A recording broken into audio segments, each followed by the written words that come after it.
Rock'em Sabres is presented by Labatt's Blue, Canada's #1 beer and beer sponsor of the Buffalo Sabres. Enjoy the crisp, clean taste of Labatt's Blue. Blue Heaven. The young men who used this room brought Sabres hockey back to the elite level of the NHL during the 1987-88 season. They did it with good coaching, fan support, and most of all, dedication. Their story is one of success, but it wasn't easy. Let's follow the Sabres as they rock 'em. Farrell coming to center, dumps it off the boards in the corner. Robert going after it. Rock 'em Sabres, coming on strong. You know we're skating for the top, back where we belong. Rock 'em Sabres, rock 'em Sabres, rock 'em Sabres, rock 'em Sabres, rock 'em Sabres. Shall we go ahead, Brian? Go right ahead. The Buffalo Sabres have the pleasure and honor of selecting Granby Bison center Pierre Turgeon.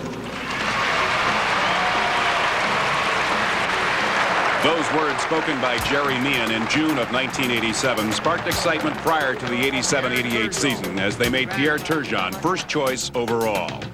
The selection mirrored general manager Punch Imlach's choice of Gilbert Perreault, another Quebec native, in the Sabres' inaugural season. Perreault went on to play 18 seasons in the Sabres uniform and became one of the greatest centers ever in the NHL.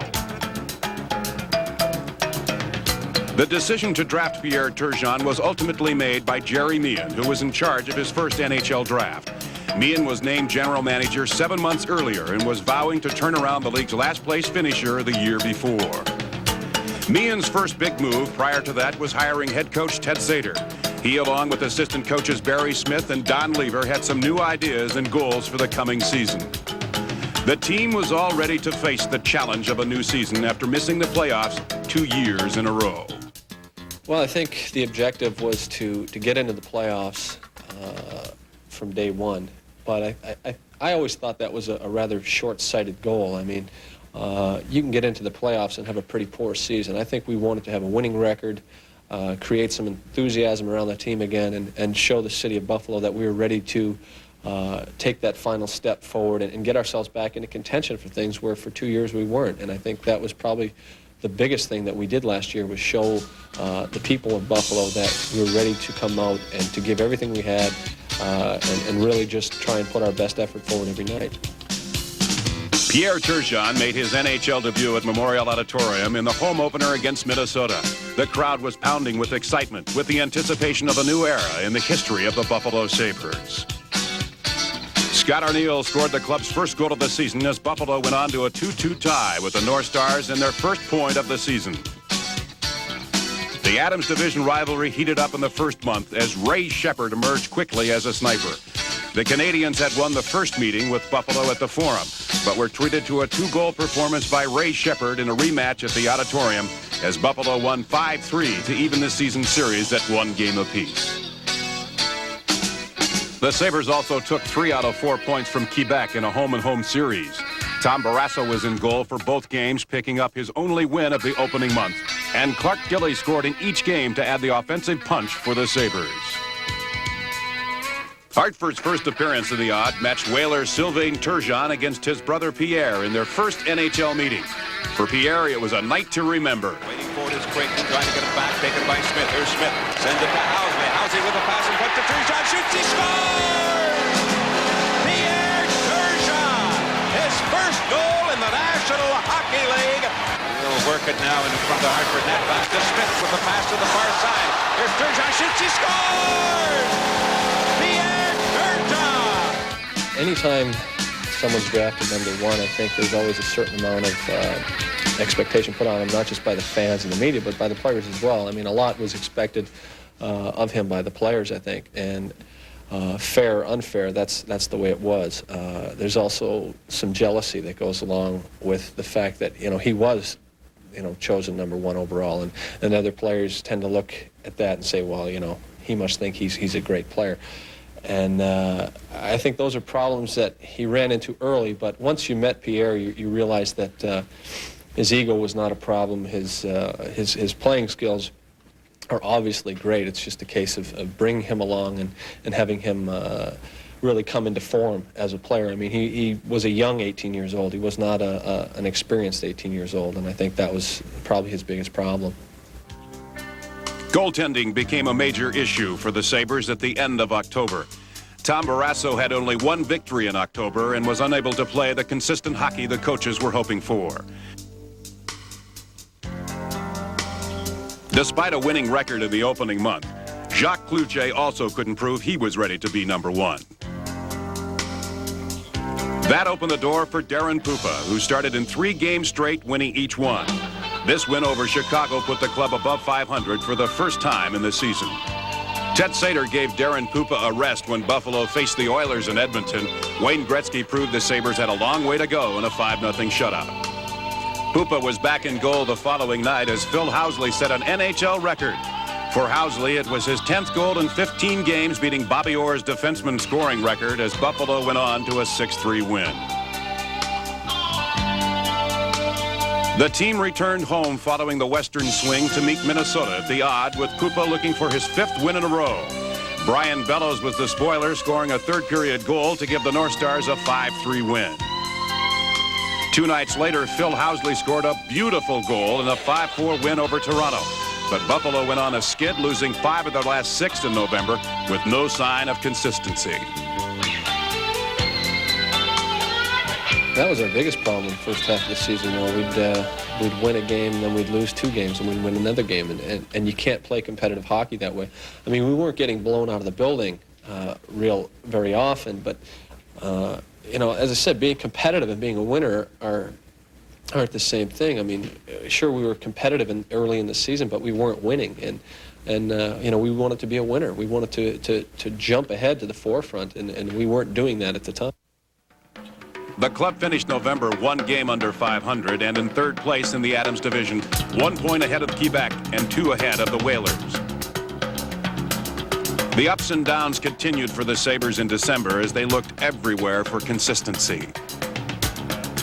The Sabres opened the month against Quebec with Dave Andrechuk netting the team's first hat trick of the season, including this controversial goal that tied the score at 2.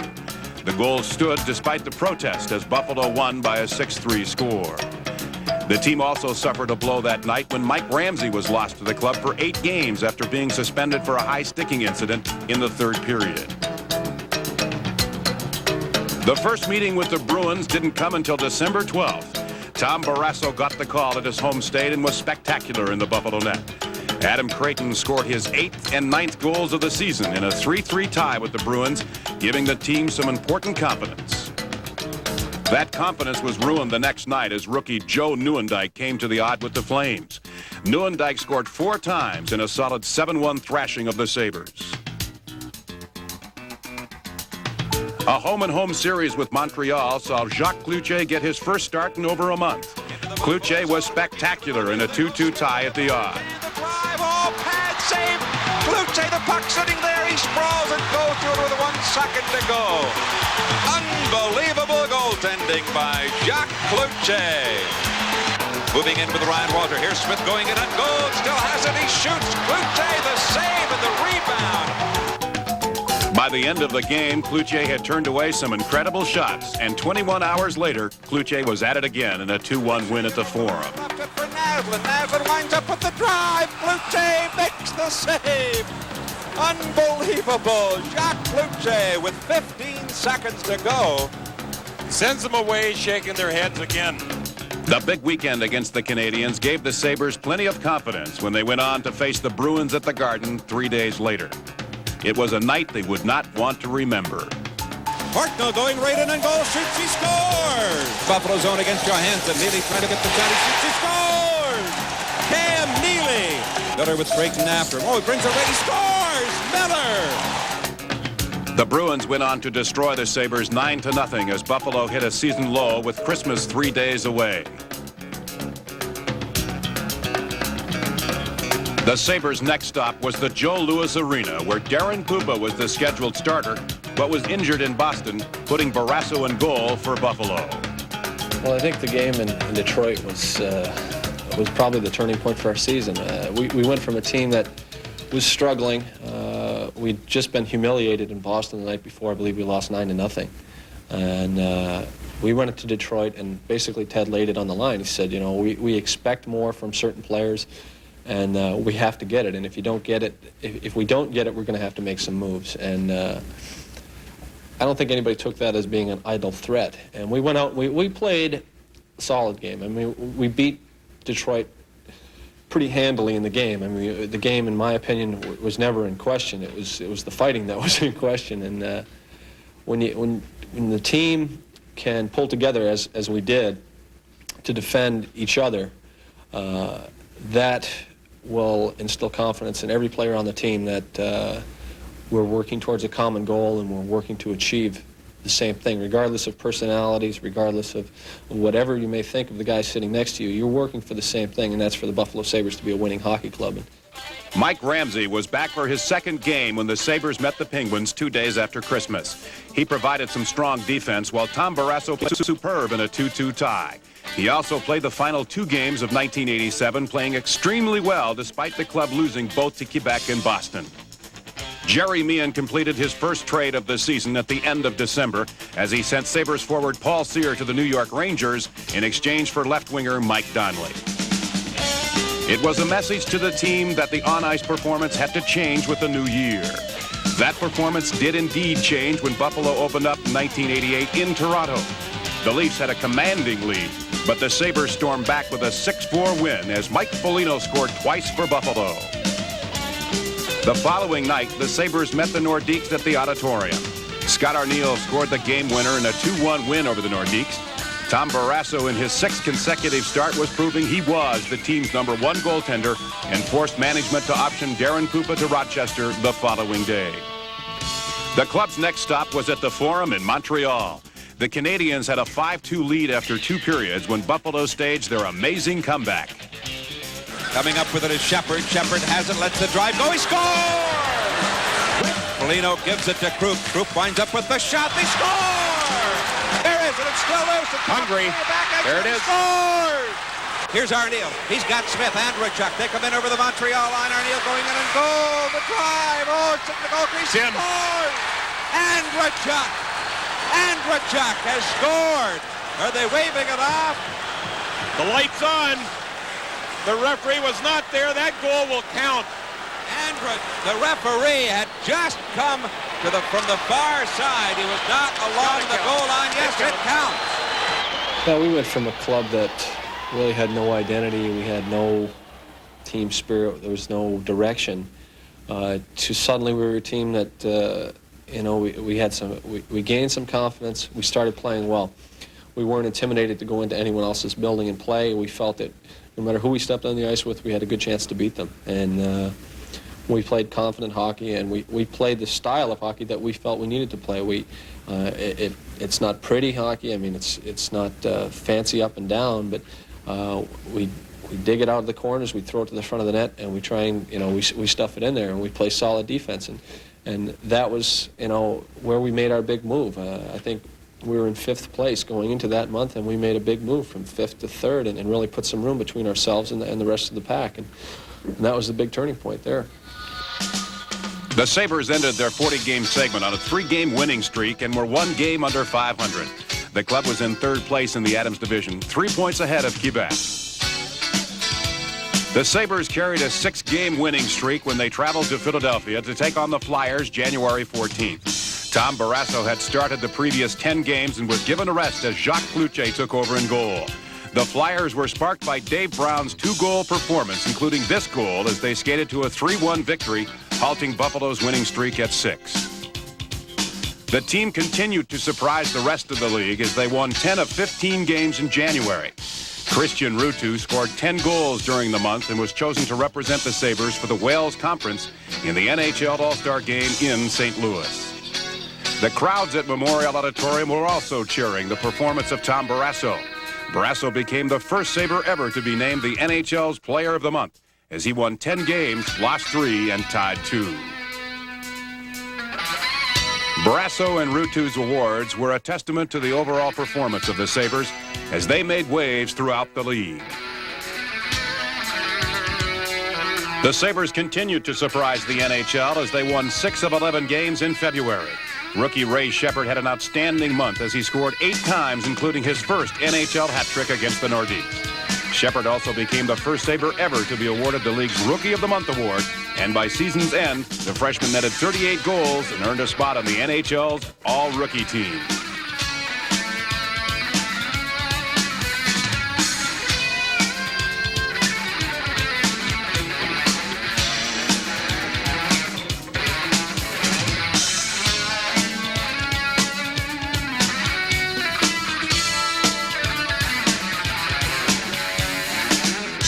The Sabres and the Bruins rivalry heated up toward the end of the season, providing fans with some of the most exciting hockey of the year.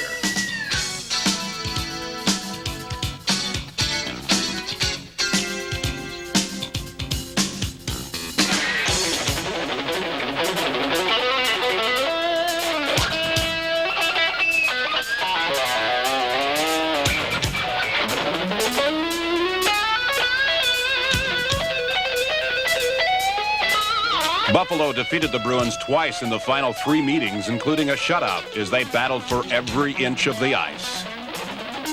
The Hartford Whalers had beaten Buffalo in 4 of their first 6 meetings. It was a different story in the final 2 games against Hartford, as Buffalo won both contests. The Sabres continued to play an exciting brand of hockey as the regular season came to a close. The team had emerged as a club that was capable of beating any team on any given night, and played with a consistency that was nowhere to be seen early in the season. They played with confidence, enthusiasm, and excitement, and provided fans with thrills and chills and a drive for a playoff spot. They secured 3rd place in the Adams Division, and more importantly, a trip to the Stanley Cup playoffs, where the club had been absent for nearly 3 years.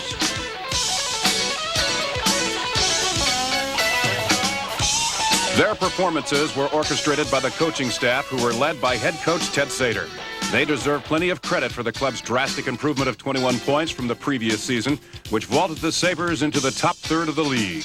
I think Ted Sater, Barry Smith, and Don Lever are just as big of a reason that the team has really started to go in the right direction as all our players are.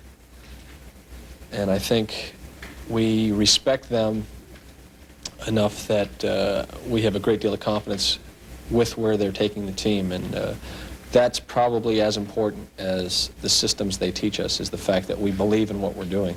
And for years we didn't. We always thought we were possibly moving in the wrong direction, possibly doing things that we felt we shouldn't have done. And as players, whether that's right or wrong is not my decision, but that's how we felt. And with Ted and Barry and Donnie, we've seemed to really believe in what we're doing, and that's probably just as big a key as the fact of how, the effort we give on the ice. The club finished the regular season with 85 points. They were the most improved team in the league and finished ahead of the 4th-place Nordiques by 16 points. Game 1 of the Stanley Cup playoffs opened up on April 6th at the Boston Garden, where Buffalo had a win and a tie in 4 regular season meetings with the Bruins. Midway through the first period, the Bruins broke open the scoring on a power play. Boston controlled the action inside the Buffalo zone, and Ken Linsman set up rookie Glenn Wesley, who beat Tom Barrasso, and the Bruins took a 1-0 lead over the Sabres. 2 minutes later, the Sabres took advantage of their first power play as Phil Housey let go with a blast that beat Reggie Lemelin to knot the game at 1 goal apiece.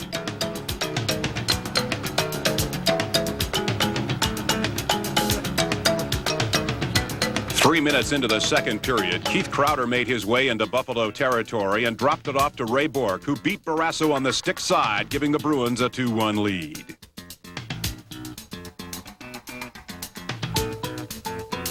Tom Barrasso remained sharp in the Buffalo net, keeping the Sabres in the game with saves like this.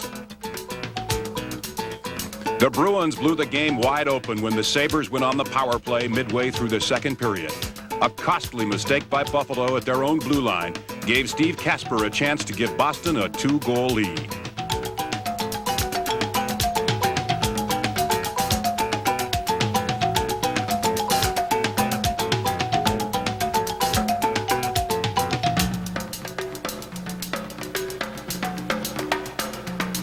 The Bruins then added another insult, scoring their second shorthanded goal just 57 seconds later as Gord Kluzak made it 4-1, and the Bruins went on to a 7-3 victory over Buffalo.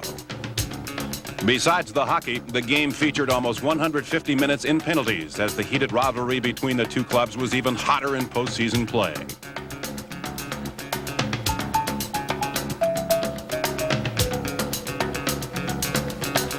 Game 2 at the Garden was also a physical affair as both teams used their muscle to intimidate one another.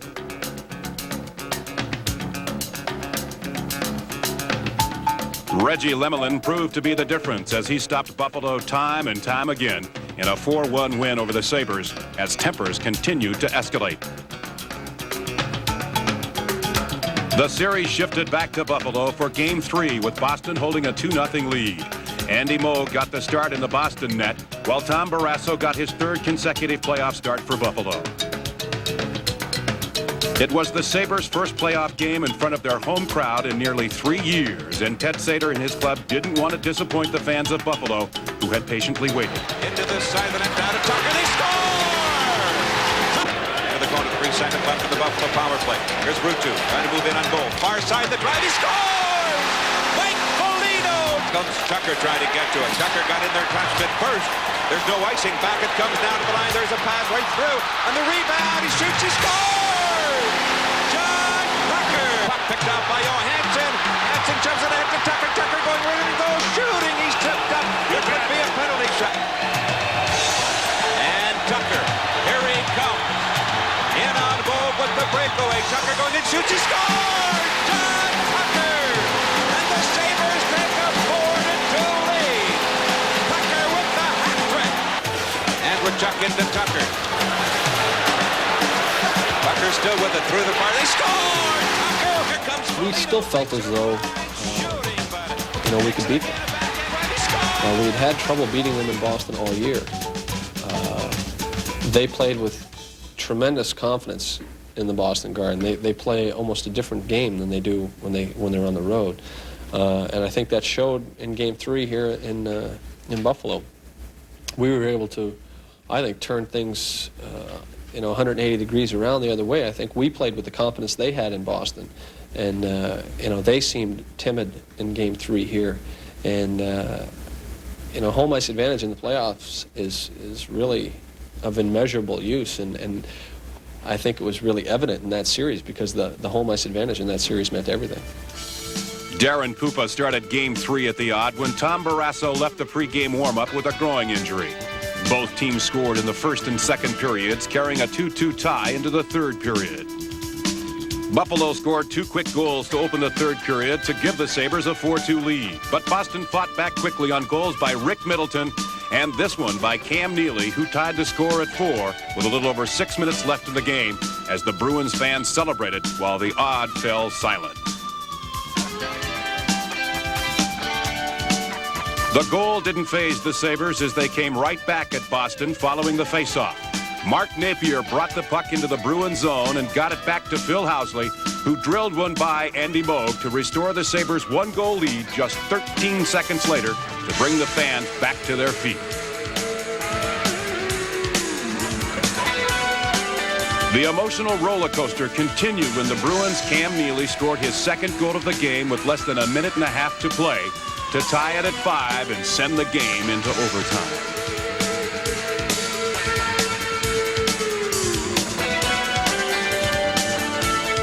At the 5:08 mark of overtime, the Sabres received a break when Mike Foligno was sent in all alone on Reggie Lemelin.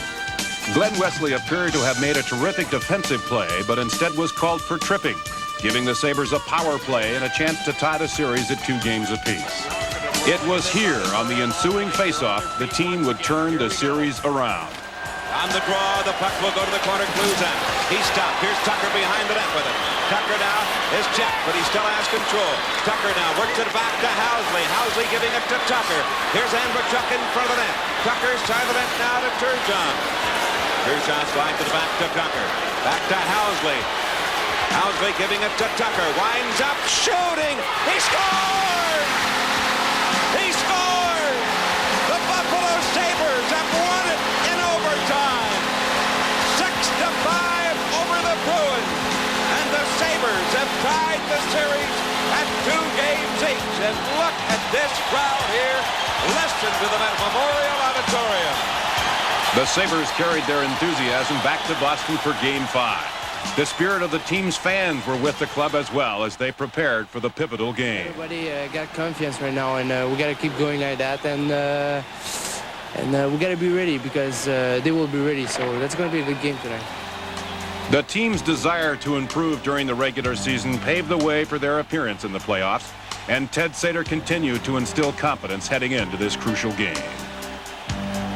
The Bruins made it 2-0 midway through the first period when Rick Middleton beat both Phil Housley and Tom Barrasso on this beautiful individual effort. The Sabres fought back in the second period when Christian Ruutu scored his first playoff goal, beating Reggie Lemelin just under his glove to make it 2-1 Boston.